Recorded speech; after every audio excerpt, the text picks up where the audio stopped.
Agora, conversando sobre um outro processo bem interessante também na indústria, a gente tem a esterilização. Esse é um processo bem legal, né? Bem interessante, assim, ajuda muito no nosso dia a dia e até nas doenças. E até assim, a gente agora está na época do Covid, né? Então a parte de esterilização é bem interessante, até para a parte de esterilizar produtos farmacêuticos. Então você tem reutilização desses produtos, né? EPI, alguns EPIs mais avançados que você pode reutilizar. E, por exemplo, assim, todos os hospitais têm algum equipamento de esterilização. Então, realmente é bem importante até no nosso dia a dia. Esse equipamento é bem utilizado e, assim, tem a sua finalidade, né? Ele é até muito nobre, né? Ajuda o pessoal a ter menos contaminação e até salva diversas vidas com esse equipamento. Então, ele é um processo que serve para eliminar bactérias contaminantes de produtos hospitalares ou que precisam de alto grau de limpeza.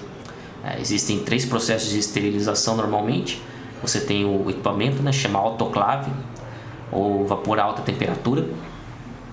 Você tem por peróxido de hidrogênio e você tem o óxido de etileno. Então, por exemplo, uma diferença, o que é autoclave? Autoclave você utiliza o vapor quente mesmo, de alta temperatura, para você matar todo tipo de bactéria. Então você você tem a câmara, coloca o seu material lá, esse é o tipo mais comum, mais barato também. Você coloca o seu material e depois você pode fazer vácuo. Às vezes o pessoal não faz tanto vácuo, mas é interessante o vácuo até para você depois retirar a umidade, né? Então você ataca todos esses produtos com um jato de vapor temperatura bem alta, e aí você consegue exterminar, né, todas as bactérias. O peróxido de hidrogênio é outro processo mais interessante, porque que esse processo é bem interessante. Aqui você utiliza plasma.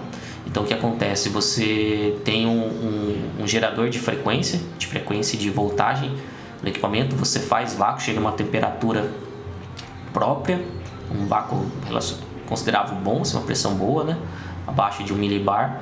E aí, com a utilização desses geradores de frequência, você consegue criar um plasma. E esse plasma, o que acontece? O gás ele fica mais reativo. E assim, ele entra em contato com os produtos que precisam ser esterilizados, você consegue matar, né, as bactérias também, tudo isso. E qual que é a vantagem, né? Você realiza esse processo a uma temperatura mais baixa do que o autoclave. Então, se você tem algum produto sensível, que ele até não pode aquecer demais, esse é um processo bem interessante. E por último você tem o óxido de etileno. O óxido de etileno também você faz... Por que você precisa de vácuo, né, no óxido de etileno? Porque ele é um gás totalmente tóxico, explosivo, tudo que acontece de perigoso pode acontecer com esse gás. Então você tem que fazer vácuo, retirar todo o ar do ambiente, todo o oxigênio, né? Porque o óxido de etileno ele é muito inflamável também.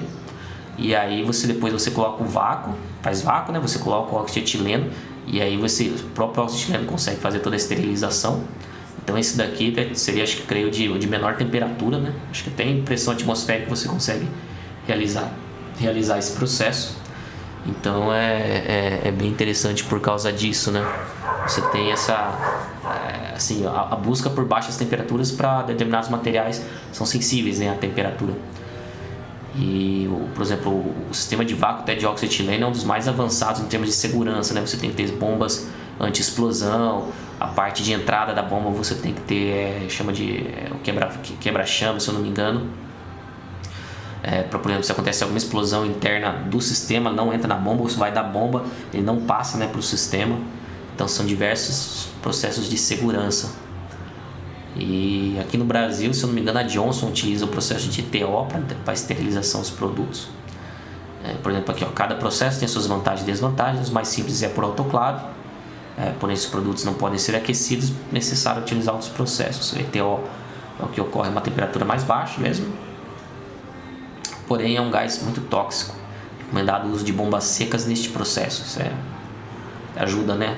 Na parte de bombas secas são bem resistentes à explosão, esse tipo de coisa, né? Até porque não tem atrito interno. Então aqui um exemplo, né? Você pode ver a foto de um equipamento de esterilização bem grande mesmo, todo o sistema de vácuo aqui do lado. E aí tem sistemas de filtro, tudo isso daí, com alguns condensadores, depende do processo. E aqui um gráfico, né? Você tem o tempo aqui embaixo e você tem a pressão. Aqui essa linha verde você tem pressão atmosférica E você pode ver que no começo, no pré-tratamento, você vai realizando o vácuo e aumentando pressão, vácuo, aumentando pressão. A parte de esterilização, você aumenta a pressão, né? Provavelmente isso daqui é o processo de autoclave, um vapor quente. E depois você faz vácuo novamente para fazer a secagem, o vacuum drying, fazer a secagem do produto final. Processo muito avançado.